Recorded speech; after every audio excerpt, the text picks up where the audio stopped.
2,000 years ago, at the exact moment, a man died on a cross outside Jerusalem. The ground tore open. Rocks split. Tombs cracked. The earth shook hard enough. What's happening?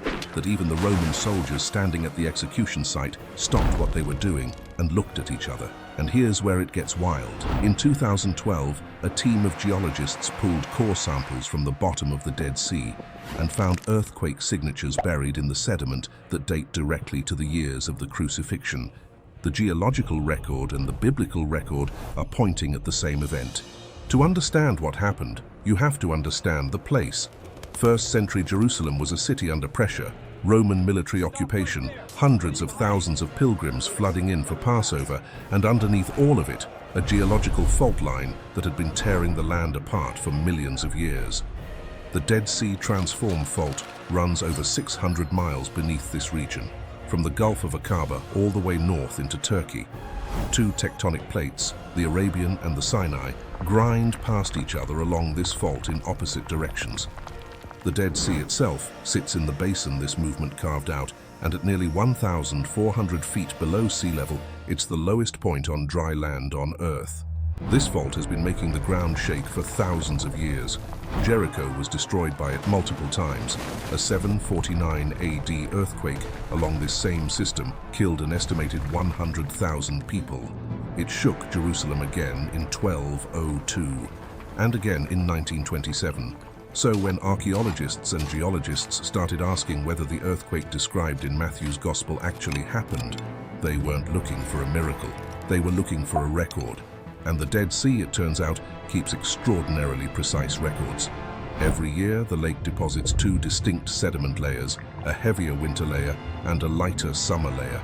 Scientists call these varves. Stack them up over 2,000 years, and you have a calendar written in earth and mineral, one that documents floods, droughts, and earthquakes year by year. The team found something in those layers that nobody expected. Let's go back to that morning. Passover week meant hundreds of thousands of pilgrims packed into a city already on edge. Jesus had been arrested the night before, and by morning was standing before Pontius Pilate, whose existence isn't just a biblical claim. In 1961, archaeologists uncovered a limestone slab at Caesarea Maritima, inscribed with his name and title as Prefect of Judea. He governed between 26 and 36 AD. That date range matters. Remember it. What followed the sentencing was a flogging most people don't fully picture. The Roman whip, called a flagrum, had shards of bone and metal woven into it. This weapon split skin and tore muscle.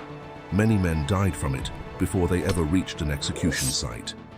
From there, Jesus was forced to carry the crossbeam through Jerusalem's streets to Golgotha, just outside the city walls, chosen deliberately so every pilgrim entering the city that week walked past it. Crucifixion was, after all, a message from Rome, and on this particular afternoon, something was about to send a very different one. Death came from slow asphyxiation as the muscles needed to push upward and breathe eventually gave out. It could take days. The Gospels say, darkness covered the land from noon until 3 p.m. The instinct is to reach for a solar eclipse as the explanation, but that's actually impossible. Passover always falls on a full moon. Solar eclipses can only occur on a new moon. The geometry rules it out completely. So what caused it? Nobody knows. But we know what you're thinking. When exactly did this all happen? What if I told you researchers have narrowed it to a single day? As we said earlier, Passover always falls on a full moon. The Gospels add another constraint. The crucifixion happened on a Friday, the day before Sabbath. That combination, a Friday Passover, is rare. Running the calendar backward through Pilate's entire tenure, only 2 years produce it. April 7th, 30 AD, and April 3rd, 33 AD. And the 33 AD date has something the other one doesn't. That same evening, after the crucifixion, after the earthquake, after the sky had already done something nobody could explain, astronomical records confirm a lunar eclipse was visible from Jerusalem. Not the midday darkness, something separate. The moon rising over the city that night turned deep red. Modern astronomy confirms this blood moon happened on the evening of April 3rd, 33 AD.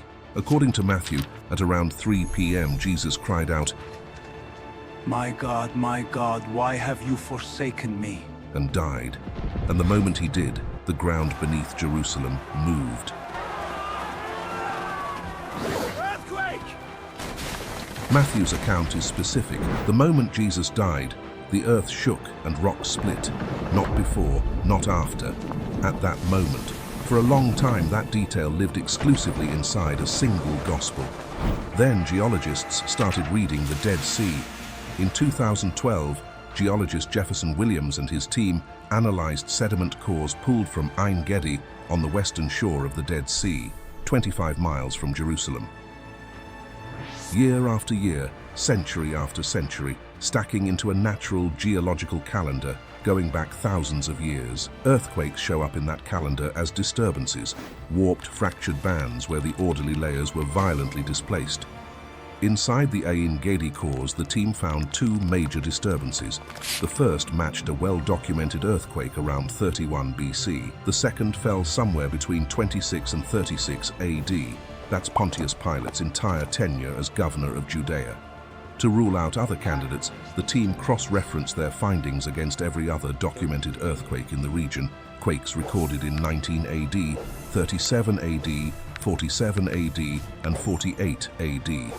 None of them matched the disturbance pattern found at Ein Gedi. Whatever caused those bent layers happened inside that window, and it happened once. Independent teams analyzed the same core samples and reached the same conclusion. The sediment record also contained a secondary detail that matters. After the 31 BC earthquake, the layers showed increased gypsum deposits, a geological signature of severe drought.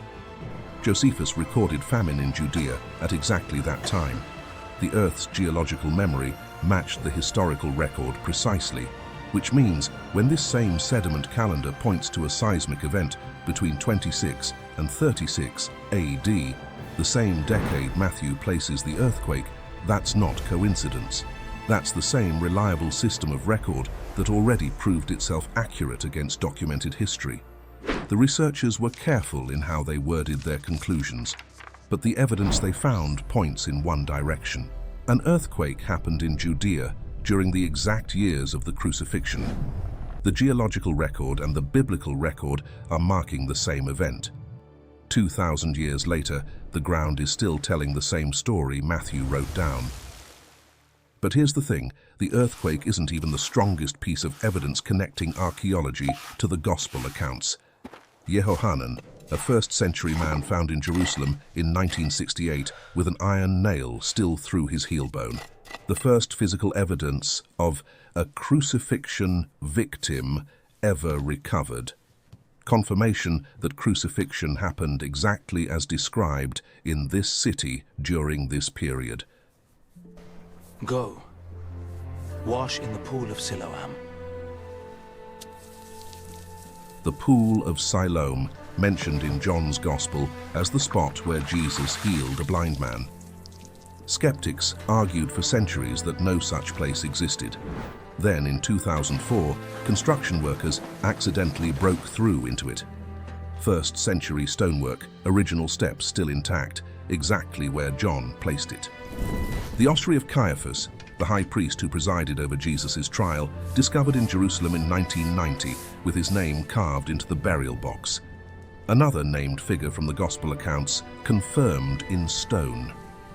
Every time archaeology puts a shovel in the ground in this region, it finds something that tightens the picture rather than loosening it. The Gospels were written with precise, accurate knowledge of 1st century Judea, and the physical record keeps proving it. At some point, the accumulation of evidence stops being coincidence and starts being a record. Something happened outside Jerusalem that afternoon. A man was tortured, then executed by the Roman state in one of the most brutal methods ever devised. The event itself is not disputed by historians. What remains debated are the details recorded by the witnesses who wrote about it. Darkness during the day, a curtain torn inside the temple, and the earth shaking beneath Golgotha. For centuries, critics treated those descriptions as literary embellishment. Yet beneath the waters of a salt lake, geological layers formed year by year have preserved a disturbance in the earth that lines up with the very decade those events are said to have occurred. No scientist claims the Dead Sea has solved the theological meaning of the crucifixion, but the earth was present when it happened, and the earth recorded something. 2,000 years later, we're only beginning to read that record. If the Pilate stone caught your attention, there's more to that story than most people know. What happened to Pontius Pilate after the crucifixion is one of the strangest endings in ancient history. The man who authorized the execution of Jesus didn't just fade into retirement. Where he went, what Rome did with him, and how his story ends, you need to see it. Tap the video on your screen right now. And before you do, if this video made you think, drop "The Earth Remembers" in the comments. Let's see how many of you are thinking the same thing.